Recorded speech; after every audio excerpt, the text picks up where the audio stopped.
उजळले भाग्य आता, उजळले भाग्य आता, अवघी चिंता वारली. संत दर्शनी हा लाभ, पद्मनाभ जोडिला. संपुष्ट हे हृदय पेटे, करुणी पोटी साठवू. संत दर्शनी हा लाभ, पद्मनाभ जोडिला. तुका म्हणे होता ठेवा, तुका म्हणे होता ठेवा, तो या भावा सापडला. संत दर्शनी हा लाभ, पद्मनाभ जोडिला. विठ्ठल विठ्ठल विठ्ठल विठ्ठल विठ्ठल. कुंडली कमर दे हरी विठ्ठल, श्री ज्ञानदेव तुकाराम. विठ्ठल विठ्ठल विठ्ठल विठ्ठल. उजळले भाग्य आता, उजळले भाग्य आता, अवघी चिंता वारली. संत दर्शनी हा लाभ, पद्मनाभ जोडिला. पांडुरंगा करू प्रथम नमन, पांडुरंगा करू प्रथम नमन. दुसरे चरण संताची या.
पांडुरंगा करू प्रथम नमन, दुसरे चरण संताचिया.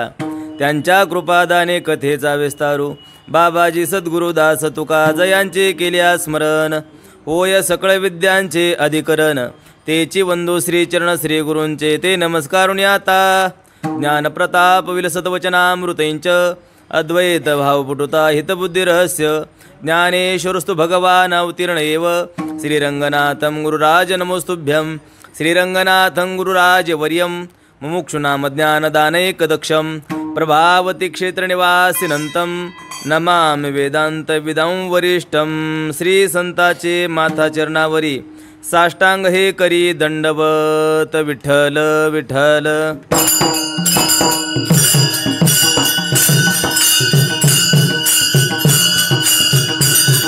विठ्ठल विठ्ठल विठ्ठल विठ्ठल कुंडली कवरदे हरी विठ्ठल श्री ज्ञानदेव तुकाराम विठ्ठल विठ्ठल विठ्ठल विठ्ठल मस्तक माझे पायावरी या वारकरी संतांच्या उजळले भाग्य आता अवघी चिंता वारली संत दर्शनी हा लाभ पद्मनाभ जोडीला प्रस्तुत प्राप्त प्रसंगी प्राप्तस्थळी कीर्तनरूपी सेवेकरता म्हणजेच निरूपणाकरता निवडलेला अभंग महान भगवत भक्त वैराग्यमूर्ती श्रीमंत श्री जगद्गुरू श्री संत तुकाराम महाराजांचा 4 चरणाचा अतिशय महत्त्वाचा सर्वांच्या पाठांतरातला या अभंगाच्या माध्यमातून जगद्गुरू श्री संत तुकाराम महाराज जीवनामध्ये संत महात्म्यांची भेट झाल्याच्या नंतर संतांची भेट झाल्याच्या नंतर आमचं भाग्य उदयाला आलं अशा प्रकारचं एक अनुमान सुद्धा मांडतायत अनुमान सांगतायत की आमचं भाग्य उदयाला आलं म्हणजे कार्य घडल्यामुळं संत भेटीचं कार्य घडलं भाग्याचा उदय झाला ही गोष्ट सांगतायत संत भेटीमुळे जीवनामध्ये पुढं काय काय परिणाम झाला हेही सांगतायत आणि संत भेटीचा एक प्रकारचा आनंदही व्यक्त करतायत विठ्ठल विठ्ठल विठ्ठल विठ्ठल विठ्ठल विठ्ठल विठ्ठल हो प्रस्तुत प्रसंगी सेवेला प्रारंभ करण्यापूर्वी अल्पसा पर्याय असा आज या ठिकाणी श्री क्षेत्र भूवैकुंठ असलेल्या या पंढरी क्षेत्रामध्ये भगवान पंढरनाथाच्या दरबारामध्ये अनेक महान परंपरा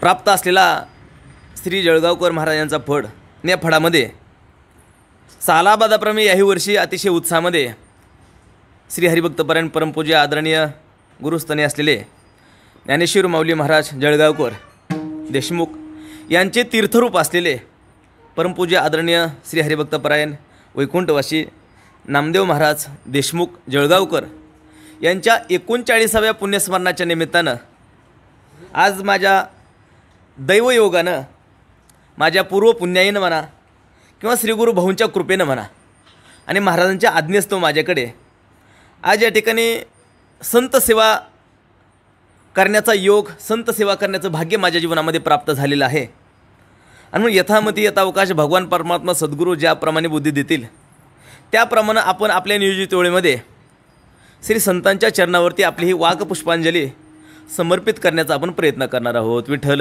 विठ्ठल विठ्ठल विठ्ठल विठ्ठल विठ्ठल विठ्ठल हो तसं पाहिलं तर या ठिकाणी सेवा करण्यासाठी भाग्य तर असावंच लागतं आणि अधिकारही असावा लागतो कारण का क्षेत्राच्या ठिकाणी आहे संतांच्या समोर आहे संतांच्या पुण्यस्मरणाच्या निमित्तानं आहे अधिकार असावा लागतो भाग्य असावं लागतं कदाचित भाग्य असेलच असं म्हणायला काहीच हरकत नाही कारण का त्याशिवाय मिळणं शक्य नाही भाग्य आहेच पण अधिकार मात्र आहे का नाही सांगू शकत नाहीच अधिकार नाहीच पण अधिकार नसताना कधी सेवा करण्याचा योग येतो की ज्या ठिकाणी काहीतरी कृपा असते ज्या ठिकाणी प्रेम असतं प्रेमामध्ये कृपेमध्ये हा त्या योग्यतेचा आहे की नाही हा त्या अधिकाराचा आहे का नाही ही गोष्ट मनुष्य विसरून जात असतो आणि म्हणून आमच्या मुमुक्षू पाठशाळेवरती तसं माऊलींचं या फडाचं त्याचप्रमाणे आमचे उपस्थित आहेत आमचे श्री हरिभक्तपरायण भागवत महाराज कबीर यांच्या फडांचं आमच्या मुमुक्षू पाठशाळेवरती अतिशय अतोनात खूप असं प्रेम आणि या प्रेमातून आज भाऊंचा विद्यार्थी या नात्यानं माझ्याकडे सेवा प्राप्त आहे विठ्ठल विठ्ठल विठ्ठल विठ्ठल विठ्ठल हो आणि तसे मग सर्वच परमस्नेही या ठिकाणी आमचे सतीश महाराज कदम आहेत, आमचे श्री हरिभक्तपरायण मृदंगाचार्य आसाराम महाराज, हरिभक्तपरायण बालाजी महाराज, आमचे परमस्नेही सहअध्यायी आणि महाराजांचे चिरंजीव हरिभक्तपरायण एकनाथ महाराज, सर्वच या ठिकाणी सर्वच उत्कृष्ट आहेत सगळे. पण माझ्याकडे प्राप्त झालेले आहे. जास्त परिहार न घेता थोडंसं अभंगाचं चिंतन केल्याच्या नंतरच आम्हाला वाटलं थोडाच वेळ राहिला, बरं झालं. कारण काय ही जागा अतिशय खूप पावन आहे, खूप पवित्र आहे. फडावरचे कीर्तन आहेत, खूप मोठी फडाची सेवा झालेली ही जागा आहे. पण थोडा स्वाभिमानानं सांगायची गोष्ट म्हणजे या ठिकाणी भाऊने आमच्या खूप कीर्तनं केलेली आहेत. आमचे भाऊ ज्यावेळेस आम्ही पाठशाळेमध्ये शिकायला होतो त्यावेळेस सर्व फडकऱ्यांची आमंत्रणं राहायचे भाऊंकडे. भाऊ विद्यार्थी जेवायला आणि कीर्तन पण पाठशाळेचंच. आणि सांगितल्यानंतर भाऊने काय करायचं, सर्व विद्यार्थी जेवायला पण पाठवायचे आणि कुठल्या तरी विद्यार्थ्याला सांगायचं तू कीर्तन कर. म्हणजे सहसा भाऊ जायचे नाहीत, कुठंतरी एखाद्या ठिकाणी जायचं. पण माऊलींच्या इथं कीर्तन म्हटलं की भाऊने मात्र स्वतः कीर्तन करायचं. आणि मग भाऊने कीर्तन इथं करायचं म्हणजे कसं करायचं कदम महाराज, 15 दिवस आधी तयारी करायची. 15 दिवस माऊलींचं वैकुंठवासी परमपूज्य आदरणीय सद्गुरू बाळाजी महाराजांच्या पुण्यस्मरणाच्या निमित्तानेच्या सप्ताहामध्ये भाऊचं कीर्तन राहायचं. भाऊने 15 दिवस अगोदर चिंतन करायचं. म्हणजे अभंग सगळे संतांचे उत्कृष्टच, पण त्यातली त्यात आणखीन काय किचकट अभंग आहे तो शोधायचा भाऊने. आणि मी नवीनच होतो संस्थेमध्ये आणि भाऊने हिता कीर्तनासाठी 15 दिवस अगोदर चिंतन करत होते. भाऊने वैष्णव चोरटी आली घराशी करंटी या अभंगावरती चिंतन करायचं ठरवलं भाऊने. आणि हा अभंग इथं भाऊने सुरुवातीला इथं वैष्णव चोरटी अभंग हा घेतला होता. आणि त्यावेळेस श्रीगुरू भाऊने आमच्या 3 परिष्कार सांगितले होते जगद्गुरूंचे. बरोबर महाराज, 3 परिष्कार भाऊने आमच्या जगद्गुरू सांगितले. भाऊने सांगितलं होतं. आता भाऊने सांगितलं याच जागेवर तिथंच उभा आहे, त्यामुळे थोडं पुनरावृत्ती झाली तर काय अडचण नाही. भाऊंचे शब्द ते नाही. भाऊने 3 परिष्कार इथं सांगितले होते की 3 जगद्गुरू आहेत. आज तुकोबरायांचाच अभंग सेवे करता निवडलेला आहे. 3 जगद्गुरू आहेत. पहिले जगद्गुरू आहेत कृष्णम वंदे जगद्गुरूम, भगवान श्रीकृष्ण एक जगद्गुरू आहेत. दुसरे जगद्गुरू सांगितले परमपूज्य आदरणीय आद्यगुरू श्री शंकराचार्य हे जगद्गुरू सांगितले. आणि तिसरे जगद्गुरू सांगितले आमचे जगद्गुरू तुका अवतार नामयांचा संप्रदाय सकळांचा येथून या. तिसरे जगद्गुरू सांगितले आमचे श्री संत तुकाराम महाराज.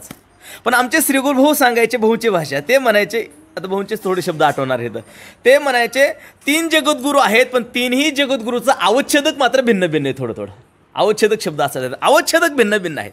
काय अवच्छेदक आहेत? भगवान श्रीकृष्ण जगद्गुरू आहेत, कुठल्या अवच्छेदकाने आहेत? आद्यगुरू परमपूज्य सद्गुरू श्री शंकराचार्य जगद्गुरू आहेत, ते कुठल्या अवच्छेदकाने आहेत? आणि आमचे जगद्गुरू तुकोबरायकडे शब्द वापरताना भाऊनी शब्द वापरतात आमचे जगद्गुरू तुकोबराय हे कुठल्या अवच्छेदकाने जगद्गुरू आहेत? त्यावेळेस भाऊनी सांगायचं श्रीकृष्णाचं जगद्गुरूचं अवच्छेदक सांगताना परिष्कार सांगायचे. भाऊ भगवान श्रीकृष्ण जगद्गुरू आहेत, कसे आहेत? भक्तोद्धारकत्वावच्छिन्न, भक्त प्रतियोगिक, भक्तनिष्ठ, अधेयता निरूपित, अधिकरणता आश्रयतुम, भगवान श्रीकृष्ण परमात्मा निष्ठ जगद्गुरुत्वम. विठ्ठल विठ्ठल विठ्ठल विठ्ठल विठ्ठल विठ्ठल. हो, म्हणजे जगतातली भक्ता राखे पायापाशी दुर्जनाशी संवारी या न्यायानं जगातल्या सर्वच भक्ताचा उद्धार करण्याच्या दृष्टीनं जगातले सर्व भक्त म्हणून जगद्गुरुत्व, जगातल्या सर्व भक्ताच्या उद्धार करण्याच्या दृष्टीनं जे जगद्गुरुत्व आहे ते जगद्गुरुत्व आमच्या भगवान श्रीकृष्णाकडे आहे. दुसरे जगद्गुरू श्री शंकराचार्य, त्यांच्याबद्दल परिष्कार सांगताना भाऊ परिष्कार सांगायचे शिष्योद्धारकत्वावच्छिन्न, शिष्य प्रतियोगिक, शिष्यनिष्ठ, अधेयता निरूपित, आद्यगुरू भगवान शंकराचार्य निष्ठ जगद्गुरुत्व. म्हणजे जगातले जेवढे शिष्य आहेत, शिष्य म्हणजे जिज्ञासू ऐक ना, जेवढे शिष्य आहेत ते सर्व शिष्यांच्या उद्धार करण्याच्या दृष्टीनं जे जगद्गुरुत्व आहे ते जगद्गुरुत्व मात्र आमच्या आद्यगुरू भगवान शंकराचार्याकडे आहे. त्यांच्याकडे ते जगद्गुरुत्व आहे. जगातले सर्व शिष्य त्यांनी उद्धार करण्याचं काम त्यांनी केलं म्हणून शंकराचार्याकडे जगद्गुरुत्व आहे. आणि तिसरं जगद्गुरू आमच्या जगद्गुरू तुकोबरायाकडे सांगताना आमचे श्री गुरुभाऊ सांगायचे, त्यांचाही परिष्कार सांगायचे. आमच्या तुकोबरायाचं केवळ भक्तापुरतं जगद्गुरुत्व नाही म्हणायचे, आमच्या तुकोबरायचं केवळ शिष्यापुरतं जगद्गुरुत्व नाही म्हणायचे. मग तुकोबरायचं जे जगद्गुरुत्व आहे त्यांचं जे अवच्छेदक आहे ते अवच्छेदक असं आहे, सकल जगदोद्धारकत्व अवच्छिन्न, सकल जग प्रतियोगिक, सकल जगनिष्ठ, अधेता निरूपित, अधिकरणता आश्रयतुम, जगद्गुरु श्री संत तुकाराम महाराज निष्ठ जगद्गुरुत्वम. विठ्ठल विठ्ठल विठ्ठल विठ्ठल विठ्ठल विठ्ठल विठ्ठल विठ्ठल. हो, म्हणजे केवळ शिष्य नाही, केवळ भक्त नाही, सकल जग उद्धारकत्व जिथं आहे ते आमचे जगद्गुरु तुकोबराय आहेत. आणि असे जगद्गुरु श्री संत तुकाराम महाराज यांचा अभंग आपण सेवेकरता निवडलेला आहे. तुकोबराय सांगतायत की आता आमचं भाग्य उदयाला आलं. आता म्हणत असताना ते भाग्य नावाची गोष्ट दिसण्याची नाही. भाग्य नावाची गोष्ट दिसणे, भाग्य ही अदृष्ट आहे, दिसण्याची गोष्ट नाही. पण शास्त्रामध्ये अनुमान प्रमाण सांगत असताना असं सांगितलं, काही अनुमान हे कार्याला पाहून कारणाची कल्पना केल्या जाते आणि काही वेळेस कारणाला पाहून कार्याची कल्पना केली जाते. आकाशामध्ये काळे कुठे ढग आले तर सहज कल्पना करतात लोक की आता नक्की मुसळधार पाऊस येण्याची शक्यता आहे. म्हणजे कारणाला पाहिलं कार्याची कल्पना केली जाते. कधी कधी कार्याला पाहिलं जातं आणि कारणाची कल्पना केली जाते. उदाहरणार्थ, गावामध्ये कसल्याही प्रकारचा पावसाचा थेंबही पडला नाही आणि नदीला अचानक महापूर आला. लोक नक्कीच कल्पना करतात उगमावरती पाऊस पडला असला पाहिजे, तिथं पाऊस पडल्याशिवाय पाणी येणं शक्य नाही. म्हणजे कार्य पाहिलं आणि कारणाची कल्पना केली. तसं जगद्गुरु तुकोबारे आपलं भाग्य सांगतायत, भाग्य उदयाला आलं म्हणून सांगतायत. पण भाग्य दिसण्याची गोष्ट नाही, पण कल्पना करायला काहीच अडचण नाही. किंवा भाग्य उदयालाच आलंय, का आलं? कार्य दिसलं. कोणचं कार्य दिसलं? संत भेटीचं कार्य घडलं. संत भेटीचं कार्य घडल्यामुळं तुकोबारे आपल्या भाग्याच्या उदयाची कल्पना करतायत किंवा अनुमान लावतात किंवा नक्कीच ते निश्चयानं पण सांगतात. नक्कीच जिथं धूम आहे तिथं नक्कीच अग्नी आहे, जिथं संत भेट आहे तिथं नक्कीच भाग्याचा उदय आहे. विठ्ठल विठ्ठल विठ्ठल विठ्ठल विठ्ठल विठ्ठल विठ्ठल विठ्ठल विठ्ठल. हो, ही गोष्ट सांगतायत. संत भेटीमुळं जीवनामध्ये काय काय घडलं हेही तुकोबारायला पुढं सांगायचं आहे आणि सांगतायत सुद्धा. आणि सगळ्यात महत्त्वाची गोष्ट, तुकोबाराय खूप मोठा आनंद व्यक्त करतायत. आनंदाची एखादी चांगली गोष्ट घडल्याशिवाय मनुष्य म्हणत नाही भाग्य उदयाला आलं. कधी जीवनामध्ये असं आपल्याला दिसलं का, आढळून आलं का की एखाद्याच्या जीवनामध्ये दुःख आलं आणि दुःख आल्याच्या नंतर तो म्हणायला लागला की आमचं उजळले भाग्य. आता दुःख आल्यामुळं भाग्य उदयाला आलं असं कुणीही म्हणू शकत नाही. एखादी चांगली घटना घडली, एखादी शुभ घटना घडली, चांगली घटना घडली तर सहज माणसं म्हणतात आमचं भाग्य उदयाला आलं. तर तुकोबारायच्या जीवनामध्ये अशी काय घटना घडली होती आणि का आनंद व्यक्त करतायत? तुकोबाराय आनंद व्यक्त करतायत कारण का आनंद व्यक्त करण्याचं कारण असं आहे, अतिशय दुर्लभ गोष्ट तुकोबारायला प्राप्त झाली. आमच्या गरजेची आणि आमच्या जीवनामध्ये दुर्लभ असलेली गोष्ट जर प्राप्त झाली तर माणसाला नक्कीच आनंद होतो. गरजेची असावी आणि ती सहजासहजी भेटत नसावी. म्हणजे दुर्लभ आहे आणि गरजेची गोष्ट जर जीवनामध्ये प्राप्त झाली तर माणसाला नक्कीच आनंद होतो आणि तो आनंद व्यक्त करतात. कारण का दुर्लभ गोष्ट तुकोबारायला प्राप्त झाली होती. का? जगामध्ये 3 दुर्लभ गोष्टी आहेत. आमचे श्री गुरुभाऊ सांगायचे, दुर्लभम त्रयमे वैतत, देवानुग्रह हेतुकम, मनुष्यत्वम, मुमुक्षत्वम, महापुरुष संश्रय. हा बघा, ही क्रमाने आपल्याला याचं चिंतन थोडं थोडं करायचं बरं का. शास्त्र सांगतं 3 गोष्टी दुर्लभ आहेत. आणि त्या कशाच्यालाही कारणीभूत असलेल्या नाहीत. देवानुग्रह हेतुकम, देवाचा भगवंताचा आमच्यावरती अनुग्रह व्हावा या दृष्टीने ज्या गोष्टी आहेत त्याच्यामध्ये 3 गोष्टी अतिशय दुर्लभ आहेत. बघा, इतर गोष्टी होण्यासाठी दुर्लभ गोष्टी त्या निष्फळ आहेत, त्याचा काय उपयोग नाही. पण देवाच्या अनुग्रहाला कारणीभूत असलेल्या गोष्टी आहेत काय, त्या दुर्लभ आहेत. आणि त्याच्यात विशेष रूपाच्या 3 दुर्लभ गोष्टी सांगितल्या. पहिली गोष्ट सांगितली, देवाच्या अनुग्रहाला कारणीभूत असलेली दुर्लभ गोष्ट सांगितली, मनुष्यत्वम, आम्हाला मनुष्याचं शरीर प्राप्त होणं हे दुर्लभ आहे. कारण का? आणि हे देवाच्या अनुग्रहाला कारणीभूत असलेले. का? या मनुष्य शरीराशिवाय इतर शरीरामध्ये सहजासहजी देवाचा अनुग्रह प्राप्त होणं शक्य नाही. याचा अर्थ देवाच्या प्राप्तीच्या दृष्टीनं, देवाचा अनुग्रह होण्याच्या दृष्टीनं मनुष्य शरीराची प्राप्ती होणं असेल, त्याच्यामध्ये मोक्षता प्राप्त होणं असेल, संत भेट होणं असेल, हे असाधारण कारण आहे. असाधारण कारण शास्त्रामध्ये साधारण कारणं आणि असाधारण कारणं सांगितली. जे सर्वाला कारणीभूत असतं त्याला साधारण कारण म्हणतात आणि जे एकालाच कारणीभूत असतं त्याला असाधारण कारण म्हणतात, आहे का नाही. हे देव प्राप्तीकरता हे असाधारण कारण आहेत. म्हणजे मनुष्य शरीर प्राप्त नसेल तर सहजासहजी देवाची भेट होणार नाही, मुमुक्षुत्व नसेल तर देवाची भेट होणारच नाही. आणि संत भेट नसेल तरी सुद्धा देवाची भेट होणारच नाही. आणि त्याच्यामुळे हे असाधारण कारण आहेत. आणि हे असाधारण असून हे दुर्लभ आहेत. मनुष्यत्व दुर्लभ आहे. किती दुर्लभ आहे? एक गुरुजींच्या भाषेतील प्रक्रिया सांगतो, आम्हाला श्री गुरुभाऊ सांगायचे. मनुष्यत्व शरीर प्राप्त होणं किती दुर्लभ आहे. गुरुजी सांगायचे 3 प्रकारची शरीर आहेत. तसं सर्वच महाराज म्हणजे पाठ ऐकलेली महाराज म्हणजे एकनाथ महाराज, भागवत महाराज ऐक नाही भाऊ अतिशय 8 तासानं आग्रहानं यांना वृत्तीपूर्वकचा पाठ घोकून घ्यायचे कारण का भाऊंची खूप इच्छा, आमची फडकऱ्यांची मुलं अशी कुणाला बोलू नाही देणार, असे शास्त्र एकदम पाण्यासारखं तयार असलं पाहिजे. आणि मग त्यांच्या पुढं सांगायला जड जातं आहे मला थोडं, पण भाऊ इथं उभारून कीर्तन केलं असल्यामुळे मग ते सांगा वाटते थोडं कारण का मनुष्यत्वाची प्रक्रिया सांगायची गुरुजी. 3 प्रकारचे शरीर आहेत, म्हणजे उत्तम, मध्यम आणि कनिष्ठ. उत्तम स्वर्गातल्या देवादिकाचं शरीर उत्तम शरीर आहे, मानवाचं शरीर मध्यम शरीर आहे, आणि पशवादिकाचे शरीर कनिष्ठ शरीर आहे. दुर्लभ तर सांगतोय, पण हे 3ही शरीर गुरुजी सांगायचे पाप पुण्याच्या मिश्रणा वाचून शरीर तयार होत नाही. स्वर्गातल्या देवाचंही शरीर असू द्या पाप पुण्याचंच मिश्रण आहे, मानवाचंही शरीर असू द्या पाप पुण्याचंच मिश्रण आहे, आणि पशवादिकाचंही शरीर असू द्या पाप पुण्याचंच मिश्रण आहे. पाप पुण्याच्या मिश्रणापासून तयार होतं शरीर, पण प्रमाण किती हे मात्र फरक आहे. स्वर्गातल्या देवादिकाचं शरीर हे जास्त पुण्य आणि कमी पाप याच्यापासून तयार होतं. पाप नाही असं नाही आहे, फक्त थोडे पुण्य जास्त आहे. जास्त पुण्य कमी पाप स्वर्गातल्या देवादिकाचं शरीर आहे. कमी पुण्य जास्त पाप पशवादिकाचं शरीर आहे. पशवादिकाचं मिश्रणच आहे, पण पुण्य आहे थोडं. कशाने ओळखायचं? पुण्याचं फल आहे सुख आणि पापाचं फल आहे दुःख. पशवादिकाला बैलाला चांगली शेंगदाण्याची पेंड खाऊ घातली त्याला आनंद वाटतं, ही त्याच्या पुण्याचं फल आहे. नांगराला झोपला त्याच्या पापाचं फल आहे. जास्त पाप आहे, कमी पुण्य आहे.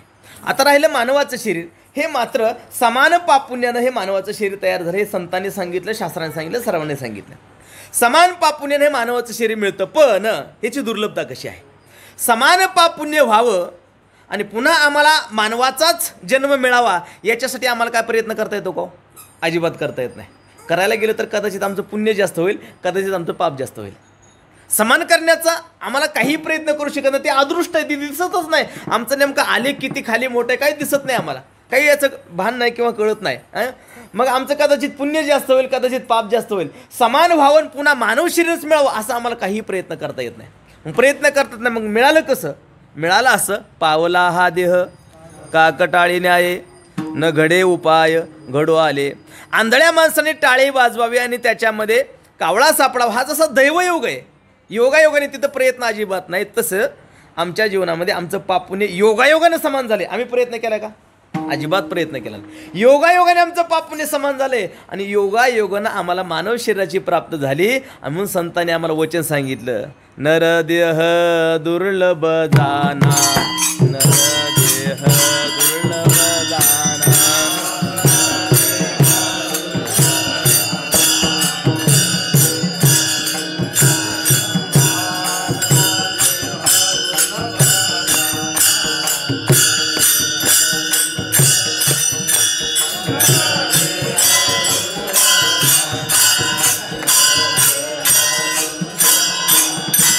शतवर्षाची गणना, शतवर्षाची गणना.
नरदेह दुर्लभ जाना शतवर्षाची गणना त्यामध्ये दुःख यातना तुम्ही आठवा मधुसूदना.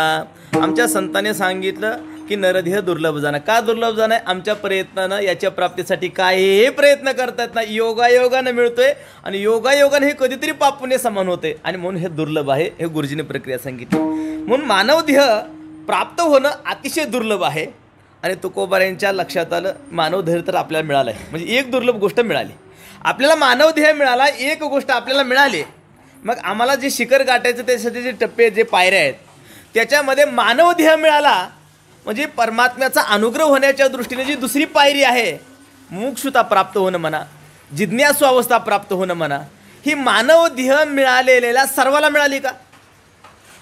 जेवढ्या लोकांना मानवता मिळाली तेवढ्याला सर्वांना जिज्ञासू अवस्था मिळाली का? सर्वांना मिळाली नाही. याचा अर्थ ही सुद्धा अवस्था अतिशय दुर्लभ आहे. किती दुर्लभ आहे ही अवस्था? दुसरी अवस्था जी जिज्ञासू अवस्थे म्हणजे काय? अशी अवस्था कै हे बिरडे फिटेल कै तो स्वामी भेटेल ऐसे युगा हुनी वडील निमेषमाने. अशी एक अंतःकरणाची अवस्था. जिज्ञासू अवस्था म्हणजे काय कुठं भेटत नाही विकत. ही अंतःकरणाची तयारीची एक अवस्था आहे ती की कै हे बिरडे फिटेल म्हणजे हे संसार बंधन आमचं कधी सुटल, तो परमात्मा श्रीहरी परमात्मा आम्हाला कधी भेटेल, या उत्सुकतेमध्ये एक क्षण युगापेक्षा मोठा वाटावा. काय अवस्था आहे? एक क्षण देवाच्या भेटी वाचून असलेला एक क्षण युगापेक्षा मोठा वाटावा अशी अवस्था तयार होणं ही जिज्ञासू अवस्था आहे. पुसावेसी हेची वाटे जे जे भेटे तयासी देव कृपा करील मज काय लाज राखेल. ज्याला त्याला दुसरं विचारावं वाटतच नाही, एकच विचार हेची वाटे, दुसरं नाही वाटे. देव आमच्यावरती कृपा करेल की नाही, कधी करेल, केव्हा करेल, कोणाच्या माध्यमातून करेल, आहे का नाही? अशा प्रकारची उत्कट जिज्ञासू अवस्था. नव्हे नव्हे आज देव नाही भेटला की प्राण जातो की काय? आज देव जर नाही भेटला तर आज प्राण जातो की काय? ही जी अवस्था आहे ही अवस्था जिज्ञासू अवस्था आहे. ही सर्वांना नाही म्हणजे दुर्लभ आहे. किती दुर्लभता आहे? भगवान श्रीकृष्णाने गीतेमध्ये सांगताना सांगितलं मनुष्यानाम सहस्रेषु कश्चिद यतति सिद्धे यततामपि सिद्धानाम कश्चिन्माम वेत्य तत्वतः. बघा भगवान श्रीकृष्ण गीतेमध्ये सांगतात मनुष्यानाम सहस्रेषु, हजारो मनुष्यामध्ये कोणीतरी कश्चिद येतती सिद्ध आहे, कोणीतरी एखादा भगवंताच्या प्राप्तीकरता भगवंताचा अनुग्रह प्राप्त करण्यासाठी हजारोमध्ये कोणीतरी एखादा प्रयत्न करतोय. म्हणजे त्या काळामध्ये भगवान श्रीकृष्णाने हजारोमध्ये एखादा प्रयत्न करणारा सांगितला. आता लाखोमध्ये एखादा दिसतोय किंवा कोट्यावधीमध्ये एखादा दिसतोय. थोडं धाडसानं बोलायचं झालं तर हजारो कीर्तनकारामध्ये एखादा देवप्राप्तीसाठी प्रयत्न करतोय. आहे का नाही? असं इतकी दुर्लभता झाली या जिज्ञासू अवस्थेची. लाखो कीर्तनकारामध्ये एखादा या अवस्थेला गेला की मला देव कधी भेटेल. मग सामान्याचं तर लांब राहू द्या. देव प्राप्तीसाठी प्रयत्न आणि इतकी उत्कट अवस्था इतकी दुर्लभ आहे. आणि तुकोबाराया सांगतायत की मला मनुष्यत्व ही अवस्था भेटली, एक दुर्लभ अवस्था मिळालं. मनुष्य शरीर मिळालं, एक दुर्लभ अवस्था मिळाली. दुसरी स्टेप आहे जिज्ञासू अवस्था मिळणं. तुकोबाराला स्वतःला स्वाभिमानानं थोडं जाणवायला लागलं. ही दुसरी अवस्थाही आपल्याला मिळाली. कारण का तुकोबाराया त्याच्याशिवाय म्हटलेच नाहीत काय मी उद्धार पावेन काय कृपा करील नारायण ऐसे तुम्ही सांगा संतजन करा समाधान चित्त माझे.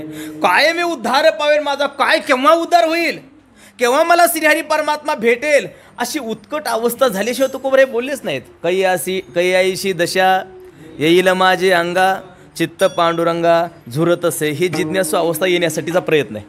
कैयाईशी दशा येईल माझे अंगा चित्त पांडुरंगा झुरतसे. आदगोर प्रयत्न केला तुकोबाराया मला जिज्ञासू अवस्था मिळावी. आणि तयार झाल्याच्या नंतरची भूमिका आहे कै मी उद्धार पावेन. आता उद्धार कधी होईल, आहे का नाही? म्हणजे उद्धार होण्याच्या दृष्टीनं जी जिज्ञासू अवस्था आहे ती जिज्ञासू अवस्था तुकोबाराला जाणवलं की ही आपल्याला मिळाली. पण आता अनुग्रहाला कारणीभूत आता एकच गोष्ट राहिली प्राप्त व्हायची. कोणची? महापुरुष संश्रय. हा संतांची भेट होणं हे एक आता तिसरं कारण ठरलं. तेवढंच झालं की देव आपल्याला नक्कीच भेटणार आहे.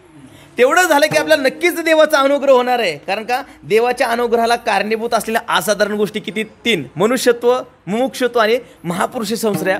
तुकोबाराला जाणवलंय म्हणजे कळालंयच की मनुष्यत्व तर मिळालेलंच आहे, पण त्याच्यानंतर कुणाला भेटत नाही सहजासहजी जिज्ञासू अवस्था, तीही मिळाली. देवप्राप्तीची उत्कट तळमळ ही प्राप्त झालेली आहे. आता एकच गोष्ट राहिली, एकच म्हणतात की आता स्वर्ग 2 बोटं राहिलं, तसं जसं म्हणतात तसं तुकोबऱ्याला तर एकच गोष्ट जाणून की आता फक्त संत भेट झाली की नक्कीच आपल्यावरती देवाचा अनुग्रह नक्कीच होणार आहे.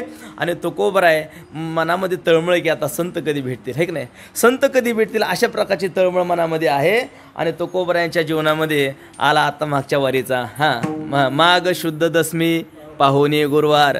माघ शुद्ध दशमीच्या दिवशी तुकोबराय सांगतात की मी स्वप्नामध्ये गंगेच्या स्नानाला गेलो आणि स्वप्नामध्ये गंगेच्या स्नानाला जात असताना काय झालं, सत्यगुरु राये कृपा मज केली, परिनाही घडली सेवा काही, सापडली वाट जाता गंगा स्नाना, मस्तकी तो जाना ठेविला कर, मस्तकी तो जाना ठेविला कर, आहे का नाही. तुकोबाराने स्वच्छ सांगून टाकलं की माझ्यावरती गुरुरायाने सद्गुरूंनी म्हणजे संतानं खरोखर कृपा केली, खरोखर कृपा केली.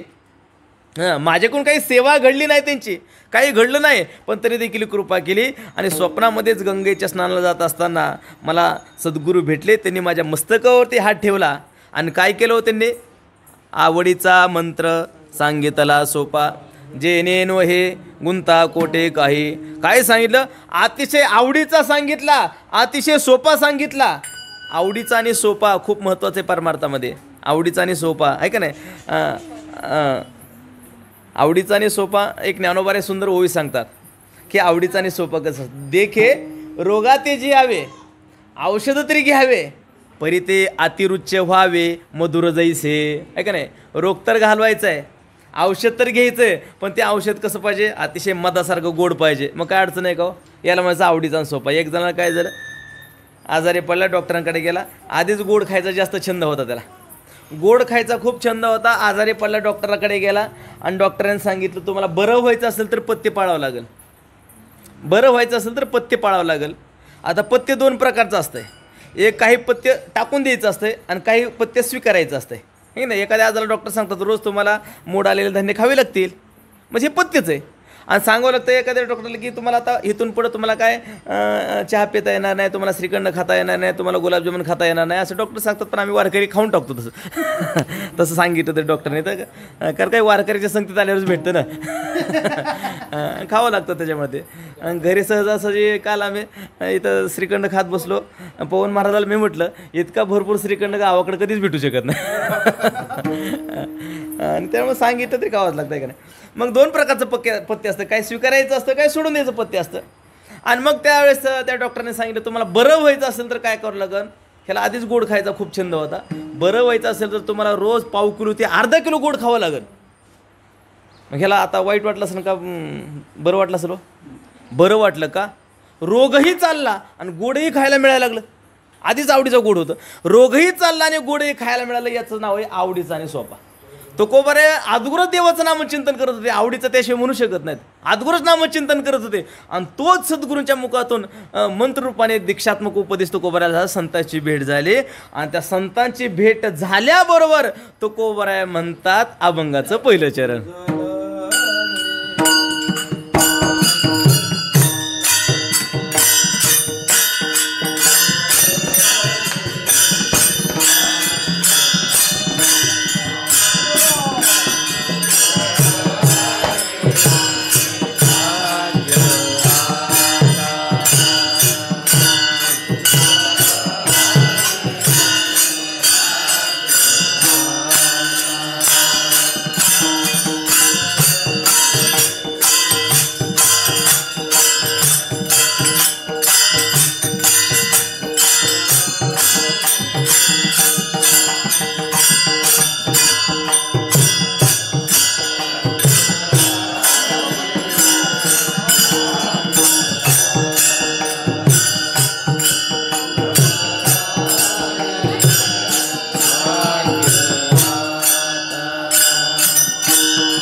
भाग्य आता अवघी चिंता वारली.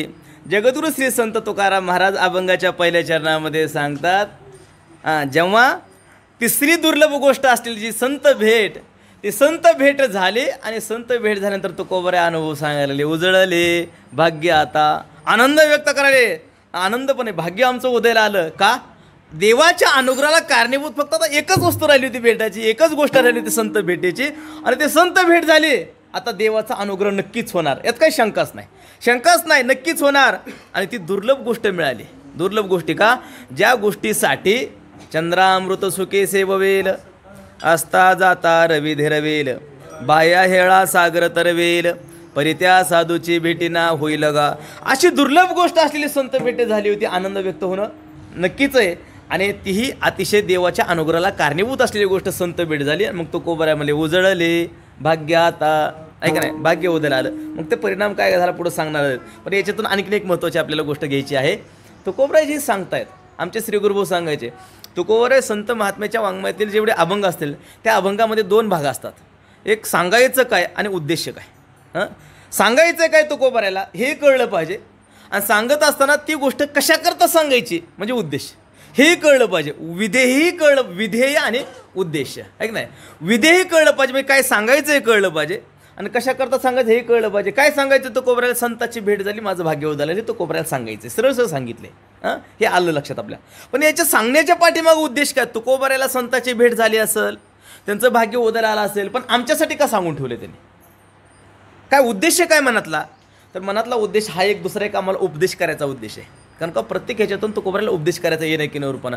तुकोबरायला हा उपदेश आम्हाला करायचा आहे की जीवनामध्ये तुम्ही सुद्धा भाग्य उदयाला आलं म्हणा, पण कधी म्हणा हे शिकवायचं आहे. आम्ही म्हणत नाही का भाग्य उदयाला आलं आमचे, आम्ही म्हणतो आमचं भाग्य उदयाला आलं, पण कधी म्हणतो बिगर कष्टाची पुष्कळ संपत्ती मिळाली की मग म्हणतो आमचं भाग्य उदयाला आलं. काही कष्ट केलं नाही, आपोआप 50 लाख भेटले, मग आपोआप भेटले काय म्हणतो भाग्य उदयाला आलं. आम्हाला सत्ता मिळाली की लगेच आम्ही म्हणतो आमचं भाग्य उदयाला आलं. आता सत्ता संपत्ती लांबची गोष्ट झाली, आता बायको मिळाली तरी म्हणतात भाग्य उदयाला आलं. आहे का? म्हणतात भाग्य उदयाला मिळाली.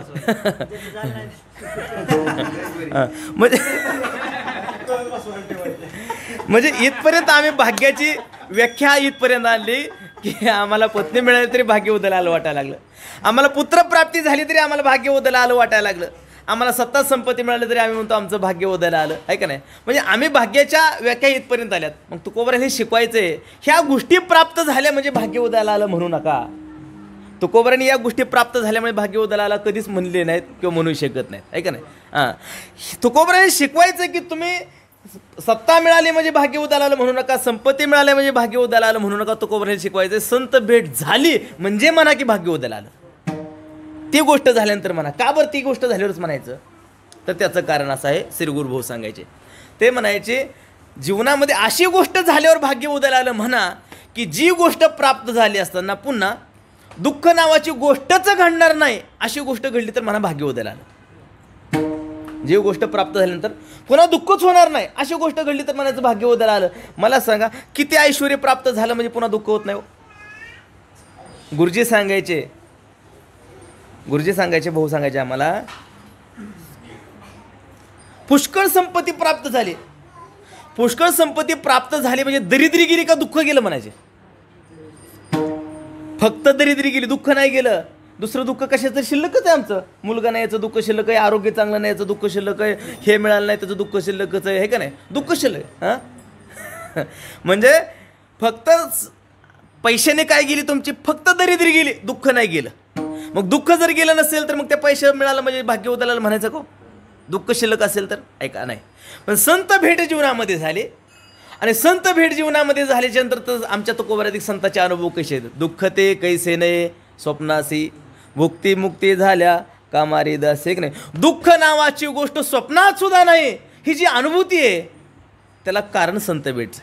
संत भेट झाली, आणि हे संत भेट झाल्यामुळे दुःख नावाची गोष्ट स्वप्नात सुद्धा आता येत नसेल, जागृती तर अजिबातच नाही, स्वप्नात सुद्धा येत नसेल तर मग काय म्हणायला हरकत आहे की उजळले भाग्य आता?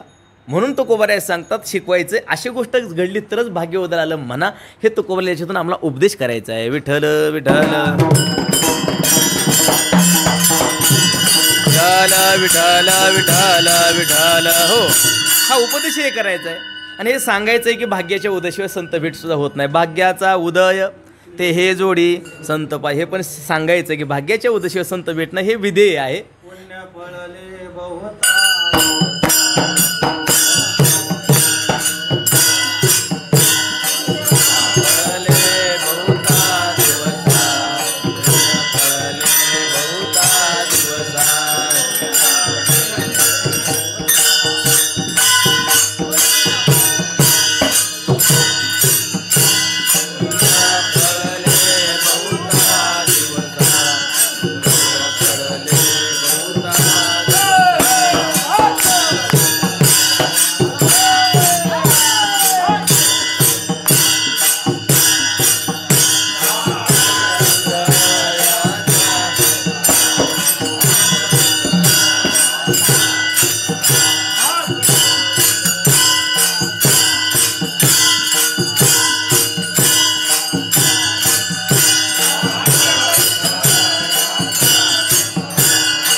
पुण्य फळले बहुता दिवसा, भाग्य उदयाचा ठसा, झालो सन्मुख तो कैसा, संत चरण पावलो. खरोखर पुण्य फळले बहुता दिवसाचे. बहुता दिवसा पुष्कळ दिवसांनी पंढरपूर क्षेत्रामध्ये एवढा आनंद कीर्तनात घ्यायला यायला लागला आहे. खरोखर हा आनंद कुठंच भेटू शकत नाही. अनुपम्य हा आनंद आहे. आणि खरंच या पंढरपूर क्षेत्रातील सर्वच फडकरी परंपरेनं हा आनंद टिकून ठेवला आहे. लॉकडाऊन काळामध्ये सुद्धा या सर्व फड परंपरेच्या सर्व महाराजांनी स्वतःच टाळ वाजवला, स्वतःच विणा घेतला, स्वतःच कीर्तन केलं आणि ही परंपरा जतन केल्या. आणि ह्या जतन केल्यामुळं हा आनंद भजनानंद ज्याला म्हणतात, कीर्तनानंद ज्याला म्हणतात, आणि त्याच्या पुढं जाऊन ज्याला शुद्ध वारकऱ्यांचा जो परमानंद आहे तो परमानंद हिथं आल्यानंतरच बघायला भेटतो. म्हणून हा आनंद दुर्लभ पण होत चालला आहे. हा आनंदसुद्धा खूप दुर्लभ होत चालला आहे. पण या परंपरेमुळे आज टिकून खूप आनंद वाटतो आहे. आणि त्याच्यामध्ये आपलं पुण्य फळले बहुता दिवसा. पुष्कळ दिवसांनी पुण्य उदयाला आलं. 20 वर्षाला संस्थेत होतं पण इथं आज कीर्तनाचा योग आहे. आज पुष्कळ दिवसांनी पुण्य या ठिकाणी उदयाला आलं. आणि त्यात आणखीन अशा आनंदाचं पुण्य अलीकडचा काळ तर गेल्या वर्षीच्या लॉकडाऊननंतर वर्षभरानंतर इतका आनंद आज या ठिकाणी उपभोगायला मिळत आहे. आणि म्हणून तुकोबराला हेही सांगायचं आहे की भाग्याच्या उदयाशिवाय संत भेट होत नाही. भाग्योदयेन भोजन्म समार्जितेन सत्संगमेव लभते पुरुषो यदा वये तदा आज्ञान मोहम्मद अंधकार नाशम विधाय तदोदयेते विवेकः. आम्हाला शुद्ध विचार कधी निर्माण होतो तर आजगुर संत भेटायला पाहिजेत. पण ते संत कधी भेटतात? भाग्योदयेनं भूजन्म समार्जितेनं. एका जन्माच्या भाग्याने होत नाही. पुष्कळ जन्मामध्ये निष्काम पुण्य संपादन केलं आहे. आणि निष्काम पुण्याचा ज्यावेळेस एकदम ते फल देण्यासाठी सन्मुख होते, परिपाक होतो त्या पुण्याईचा, आणि त्यावेळेस त्या पुण्याईच्या भाग्यानं आम्हाला संत भेटत असतात. आणि तो कोबरायाला हे सांगायचं आहे माझं तेच झालं. आणि म्हणून काय झालं? उजळले भाग्य, आता भाग्य उदयाला आलं असं म्हणायला काहीच अडचण नाही. का? त्याच्याशिवाय संत भेट होत नाही. आणि मग संत भेट होत नाही. काय घडलं? काय तो कोबराय? तो कोबराने सिद्धांत सांगून टाकला एकदम. काय? अवघी चिंता वारली. त्या पहिल्या चरणाच्या उत्तरार्धामध्ये सांगितलं की काय घडलं? संत भेट झाली. जीवनातली चिंता नावाची गोष्ट वारली, नष्ट झाली. आता ती चिंता नावाची गोष्ट राहिली नाही. चिंता राहिली नाही याचा अर्थ काय? चिंता राहिलं नाही याचा अर्थ दुःख राहिलं नाही. दुःख राहिलं नाही, चिंता राहिलं नाही. चिंता आणि दुःख हे जवळजवळचेच आहे. चिंता आहे म्हणजे दुःख आहे. आणि दुःख का आहे? काहीतरी चिंता आहे म्हणून दुःख आहे. चिंता नाहीशी झाली. कोणची चिंता नाहीशी झाली? हे दुःखाची तर नाहीशी झालीच झाली. पण आणखी एक मनातली जी चिंता होती, कोणची चिंता? आईशी चिंता करी सदा सर्व काळ, आहे का नाही? की मनाची चिंता होती. कोणची होती? की मला देव कधी भेटत, परमात्म्याचा अनुग्रह कधी होईल, ही सुद्धा एक प्रकारची चिंता होती ना. उद्धार होईल का नाही? मानव देहाला आलोय पण उद्धार होईल का नाही? आपलं आयुष्य संपण्याच्या आधी आपला भगवंताचा साक्षात्कार होईल का नाही? ही सुद्धा मनातली एक प्रकारची चिंता. ही सुद्धा पारमार्थिक दृष्ट्या, पारमार्थिक ही चिंता असलीच पाहिजे प्रत्येकाला. प्रत्येकाला चिंता असलीच पाहिजे. कोणची? परमार्थाची. म्हणजे काय? माझा परमार्थ पूर्णत्वाला जाईल की नाही, मला प्रभू भेटेल की नाही, ही सुद्धा मनातली तळमळ, ही प्रकारची सुद्धा चिंता. ती चिंता वारली याचा अर्थ देवाचा साक्षात्कार नक्कीच होणार, हाही त्याच्यातला भाव आहे. आणि संसारिक दुःखाला कारणीभूत असलेली जी चिंता आहे तेही आता आमच्या जीवनामध्ये दुःख नावाची गोष्ट येणारच नाही. म्हणून ती सुद्धा चिंता आमच्या जीवनात नाहीशी झाली. याचा अर्थ आमच्या जीवनामध्ये कृतार्थ अवस्था प्राप्त झाली. नक्की निश्चयानं तो कोबराय सांगतो. निश्चयानं सांगतात कृतार्थ अवस्था आमच्या जीवनामध्ये प्राप्त होईल. आणि ज्याच्या जीवनामध्ये चिंता नष्ट झाली, ज्याच्या जीवनात चिंता नष्ट झाली आणि ज्याच्या जीवनामध्ये कृतार्थ अवस्था प्राप्त झाली, असा जो महात्मा असतो, तो महात्मा कसा बोलत असतो माहिती आहे का? आम्हाला श्री गुरुभाऊ पंचदशीमध्ये शिकवत असताना तृप्तिदीप नावाचं एक प्रकरण आहे. त्या प्रकरणामध्ये ज्या महात्म्याला संत कृपेनं भगवंताचा साक्षात्कार झाला आणि भगवंताचा साक्षात्कार झालेला तो महात्मा, त्याची अवघी चिंता वारली कशी असते, तो बोलतो कसा तो महात्मा? तो म्हणतो की आत्मानं चेद विजयानियात दयमस्मिती पुरुषः किमिच्छन कश्य कामाय शरीरमनुसंजरेत. म्हणजे ज्याने तो परमात्मा म्हणजे मी आहे संत कृपेनं, बरं का, संत कृपेनं तो परमात्मा म्हणजे मी आहे, मी म्हणजेच तो आहे असं निश्चयात्मक ज्याला दृढ अप्रोक्ष बोध झाला आहे, ज्याला ज्ञान प्राप्त झालं आहे, ज्याला साक्षात्कार झाला आहे, तो महात्मा आता किमिच्छन कशाची इच्छा करेल याचा अर्थ त्याच्या जीवनात चिंता नाही. किमिच्छन कशाची इच्छा करेल, कस्य कामाय कशाकरता इच्छा तरी करेल, आणि तो आपल्या शरीराला तरी पीडा काय म्हणून करेल. ते महात्मा इतका मस्तीत असतो, एवढ्या मस्तीत असतो तो महात्मा म्हणतो धन्योहम कर्तव्यम मेन विद्यते किंचित धन्योहम प्राप्तव्यम सर्वम आद्य संपन्नम. मला सगळं प्राप्त झालं, मला आता काय कर्तव्य शिल्लक राहिलं नाही, मला काय प्राप्तव्य शिल्लक राहिलं नाही. ही जी अवस्था आहे या अवस्थेला म्हणतात चिंता वारणं.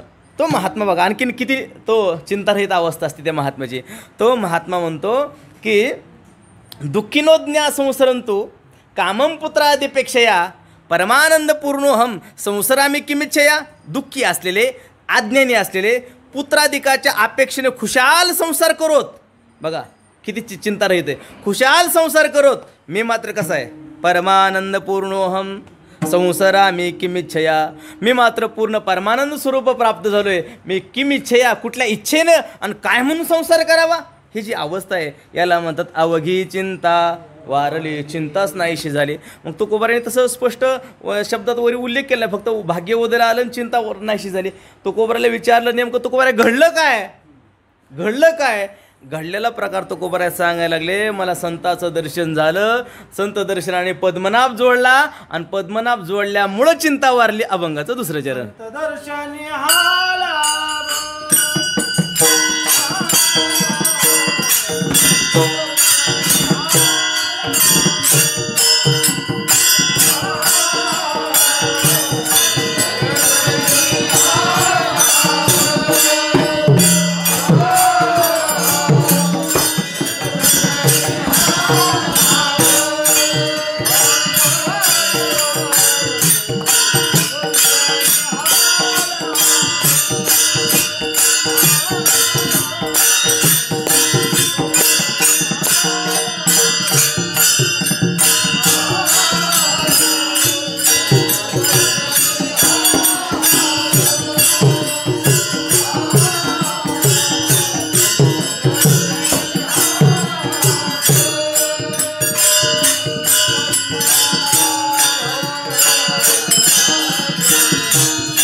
विठोबार कुमाये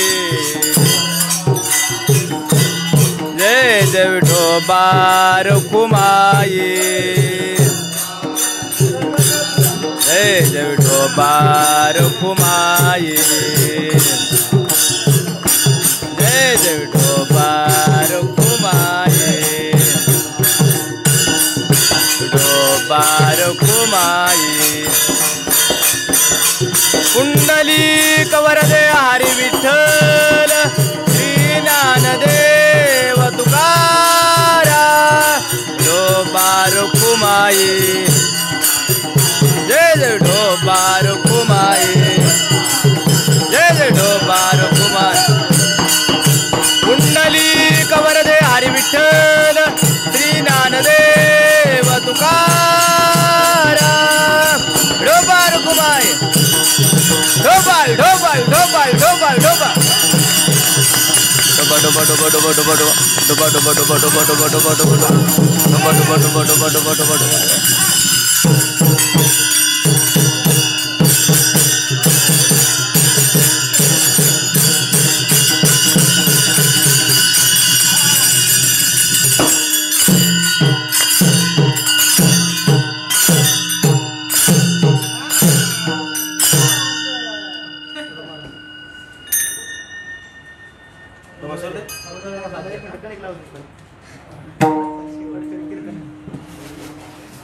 उजळ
मन पोन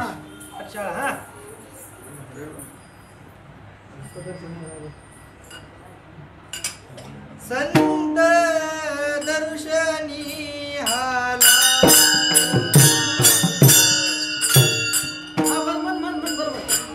संत दर्शनी हाला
विठ्ठल श्री ज्ञानदेव तुकाराम विठ्ठल विठ्ठल.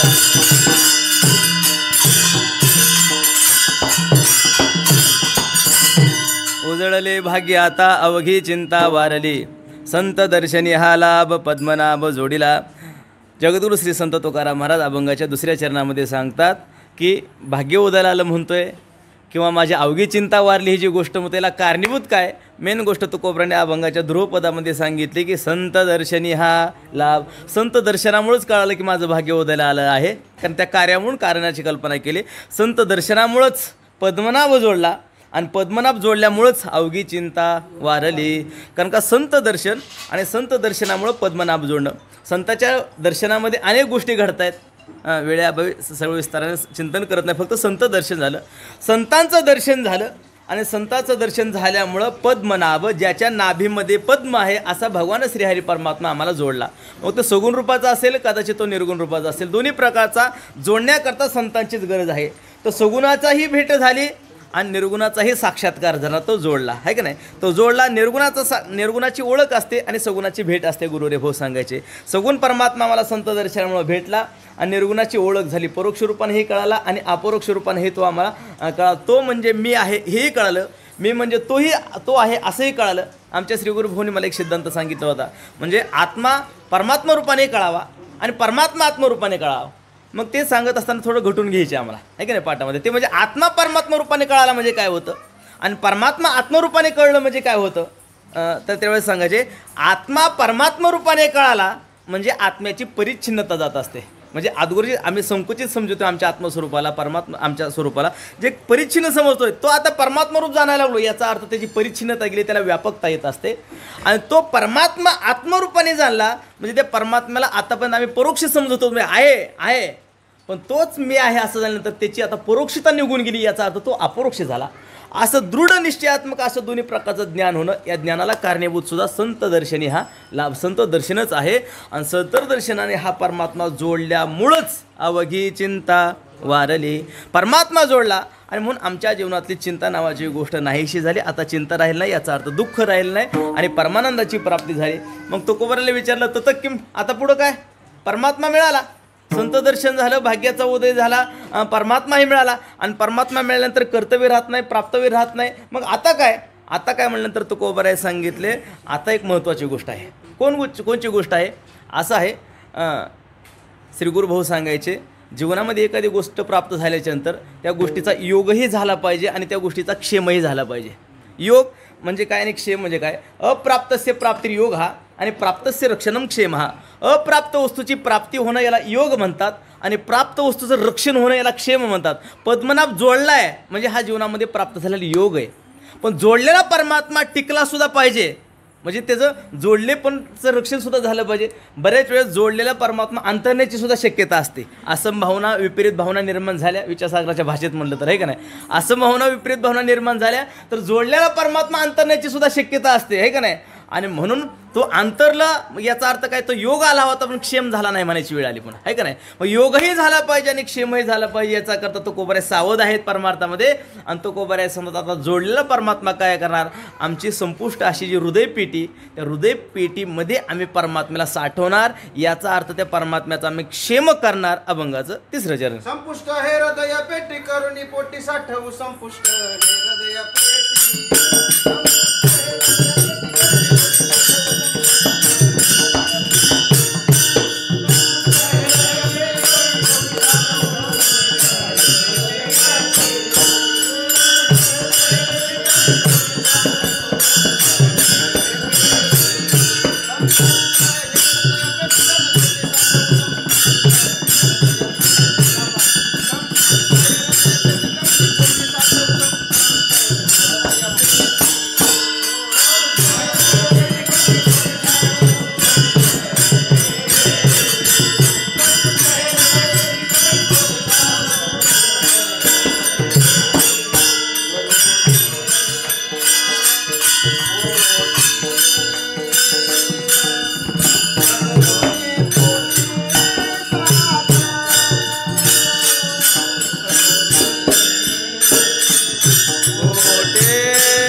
प्रदक्षिणे हा लाभ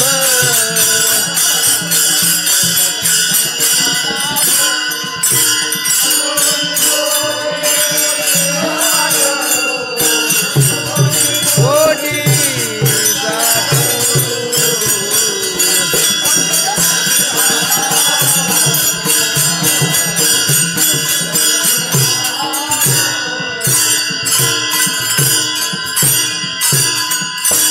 संपुष्ट हे हृदय पेटी करुणे पोटी साठवू.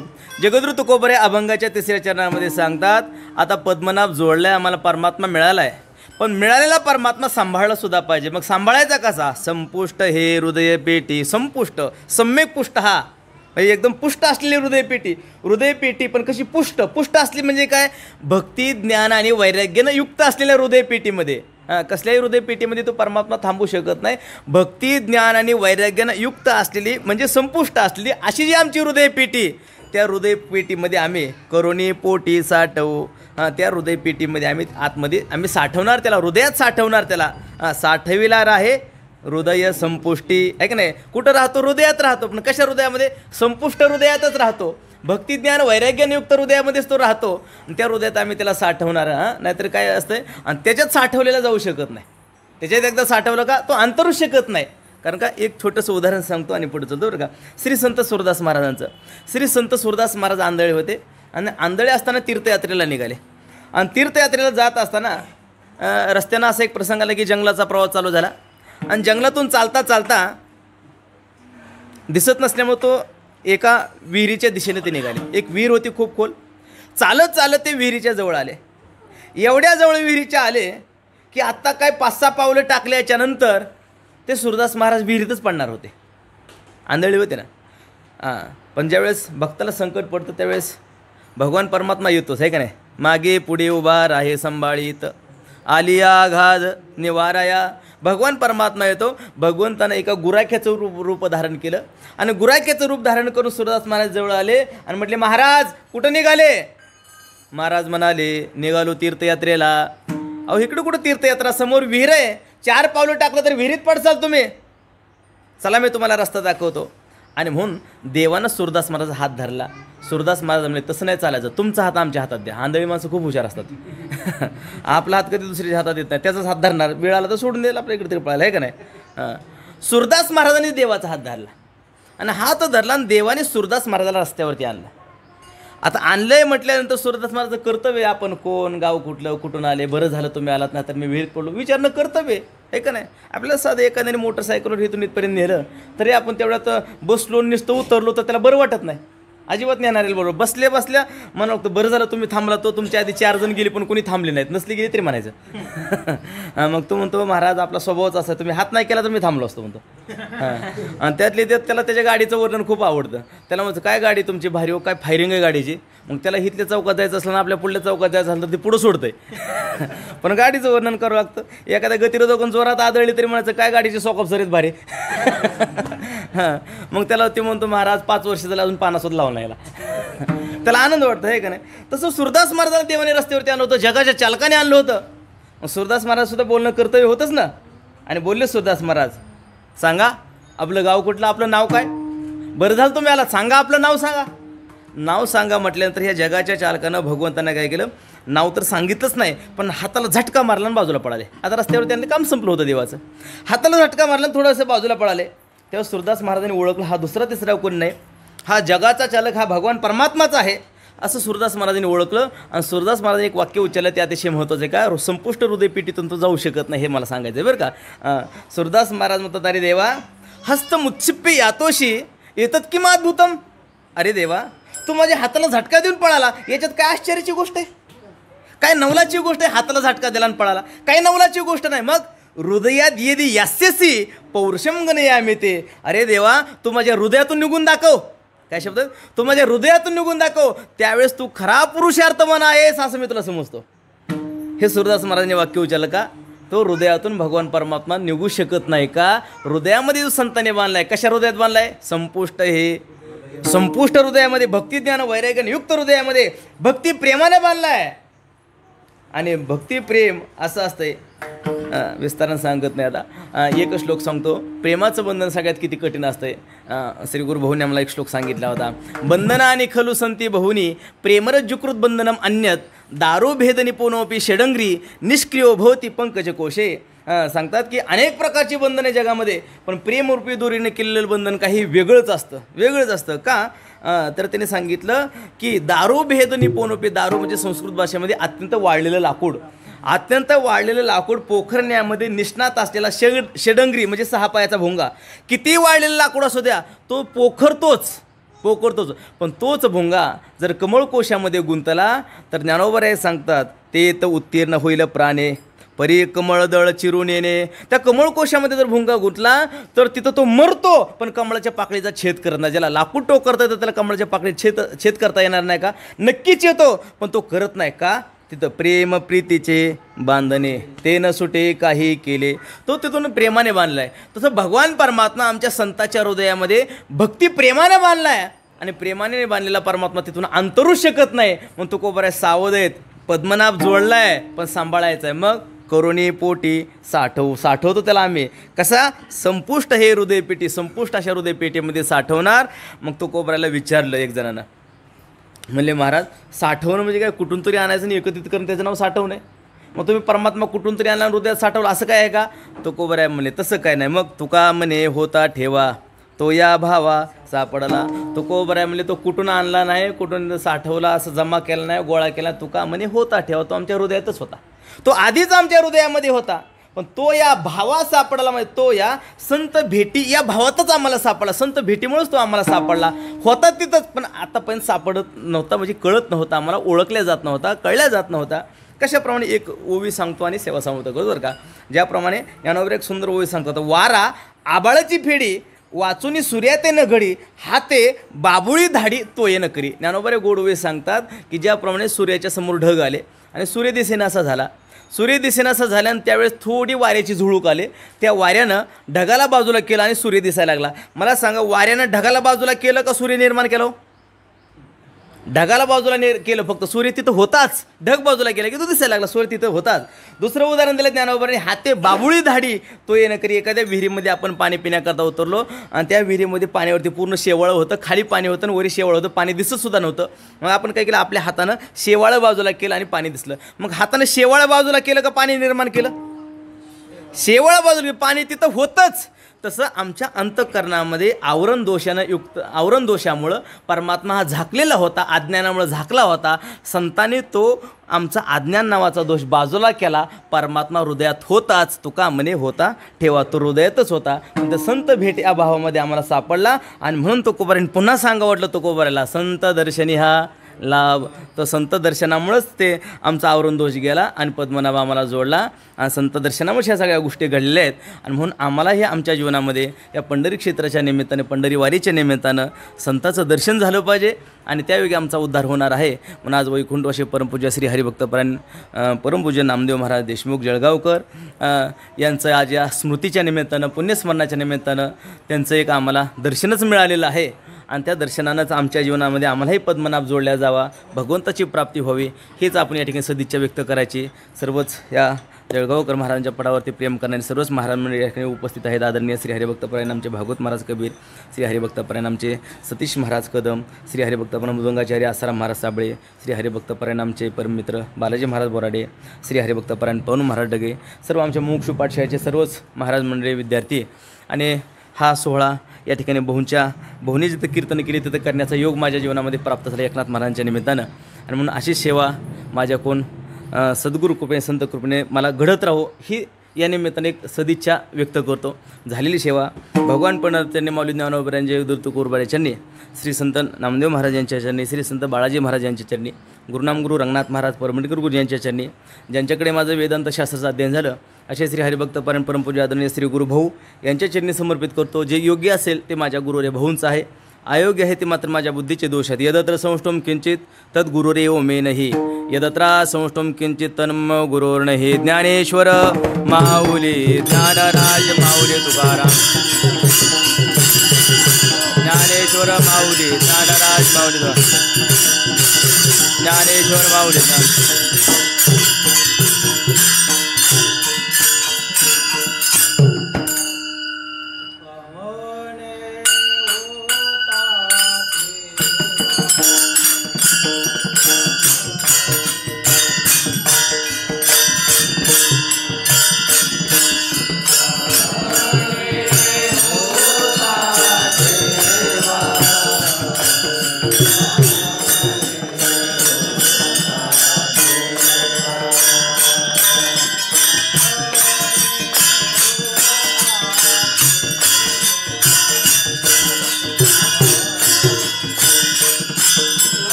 विठ्ठल जय जय विठ्ठल,